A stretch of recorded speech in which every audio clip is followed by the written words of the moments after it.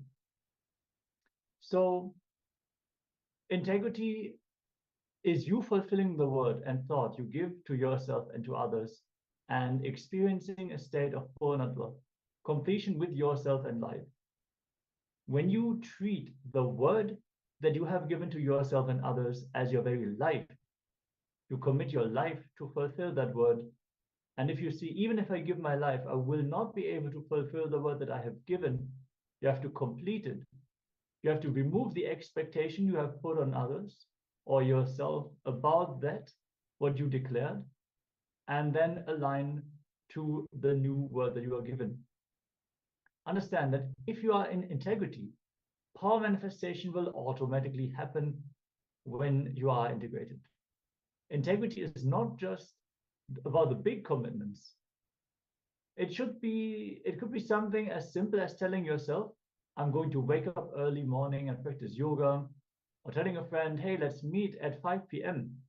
No matter what the word that you have given to yourself and others, honor it as per your life.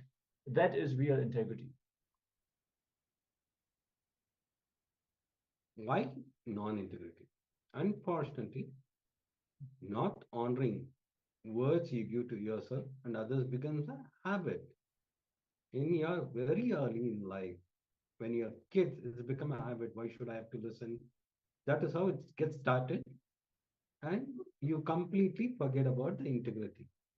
As we grow up in life, we never taught to respect our words. By the time we are an adult, we have stopped honoring the words we give to ourselves and others. Because your muscle memory, it becomes your pattern. It becomes your thinking trend and the very way of your living. At least from today, at least for the next 11 days, experiment being in integrity. Honor every word you give to yourself and to others. If you're not able to honor any word you give, complete that. For an example, if you give a commitment to finish a project you took up by a particular date, do everything it takes to see that you finish and submit that project on time. In the worst situation, if you are not able to fulfill your commitment, speak to yourself and ensure you are complete. Yeah, or for the example of a friend, you wanted to meet at 5 p.m. Let's say you get in a traffic jam and the expected time of arrival is 1 hour later now. You have to inform your friend that you're going to be late. Otherwise, they are going to be very disappointed. They might even leave the place where they were waiting, and the whole meeting might not happen. So just completing means removing the expectation that you're not going to be able to fulfill. So when you give your word, you create an expectation in the other person. And as an extension of you, you have to complete with it. So this completion brings self-confidence in you. When you don't bother and go on breaking your words, you will lose self-confidence and self-respect on you. The first step towards life is honoring or completing every commitment you gave to you and to others. No incompletion in your being with the life. So when you are in integrity, you will not accumulate more incompletions, and you will fulfill what you have already taken up. It is a very alleviating process to complete with all the unfulfilled words, because subtly they will be there as an undercurrent. We know that we haven't fulfilled a word that we have given to a friend. Maybe we have borrowed some money and we told we would pay it back at some time, and we haven't paid back the money. So every time we meet that friend, the money, the unfulfilled commitment will be there as an undercurrent in every conversation. So if we can complete with this, then naturally the relationship gets liberated from that pattern. Yes. Now, completion with the va. Whatever commitments, words, promises you give it to you and others, and did not honor and fulfill, where you did not restore your integrity, where you have not even completed, please list. See, if you have honored, you don't need to pen down. If you have completed with them saying that I'm not going to honor it, you are on your own way. So I am on my own. Even then, you don't need to pen down. If you neither completed nor honor, please now pen down and make the list. Please have your books and pen along with you so that we can enter into this exercise.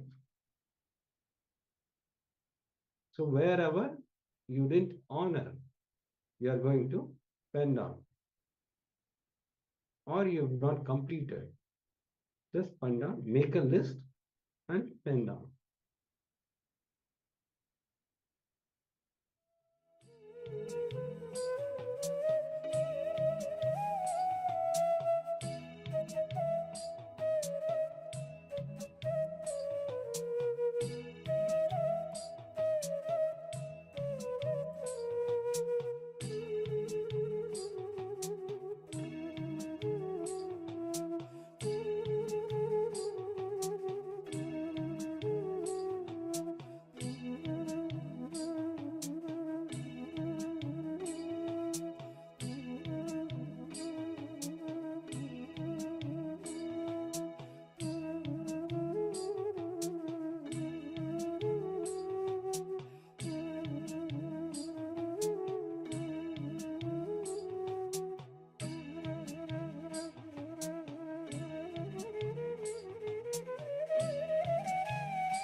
Yes.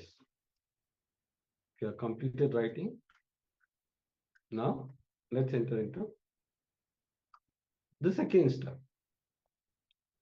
Now we are going to give a commitment to yourself to be in integrity and complete with your words, promises, and commitments you give it to yourself and others. So either fulfill what you declare or complete with all those words, promises, and commitments.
Yes. Now, let's enter into the next step.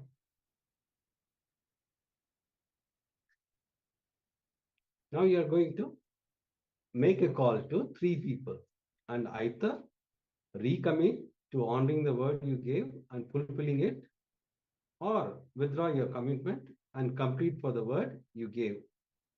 Sometimes people may not remember, but if you remember, you have to complete with them because it is for you. The completion is for you. So now you are going to call 3 people, at least 3 people, where you didn't full, where you gave the word and you didn't fulfill it. For an example, you call them a coffee for an evening around 5, but you completely forgot and you didn't go for the coffee. So now you are going to call them and complete with them. Or you wanted to go for a movie on the weekend, but you completely forgot and you had some other works. For that, also you have to go and complete, saying that I had called you for the movie, but I couldn't make it up, and you are going to complete with them. So like this, there are many things where many times you gave the word and you didn't complete. So now take and make at least 3 calls and complete with them. Let's enter into the exercise.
Yes.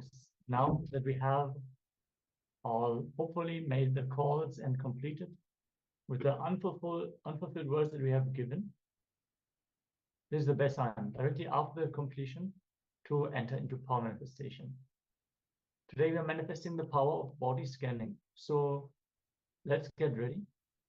In this power, you can scan your body for any ailment, any disease, any disposition, and the third eye will reveal not only the diseases, but also the root and the solution to step out of the disease. You can scan any person, any animal, any being, even inanimate objects you can scan. And yeah, this is one of the very beautiful powers where you can help others and yourself immediately. So requesting all the participants to settle down. The first one, we're going to scan our own body.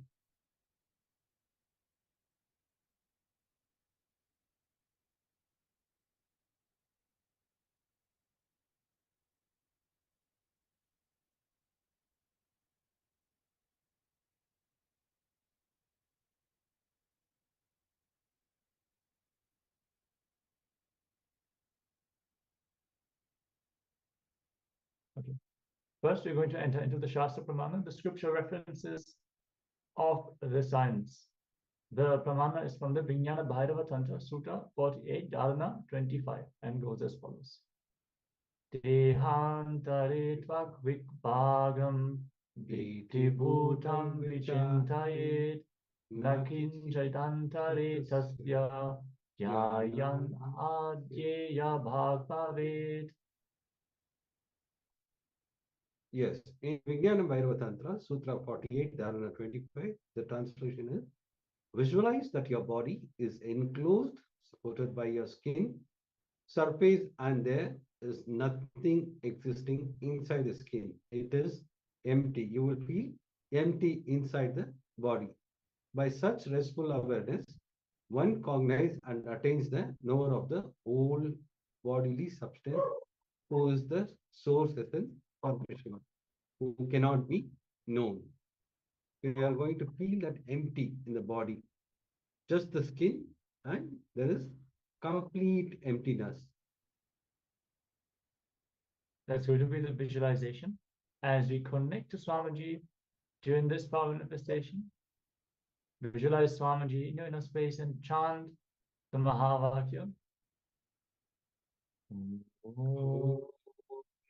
Nityananda Paramashivoham. Om Nityananda Paramashivoham. Om Nityananda Paramashivoham. Keep vibrating with the Mahavakya and scan your body.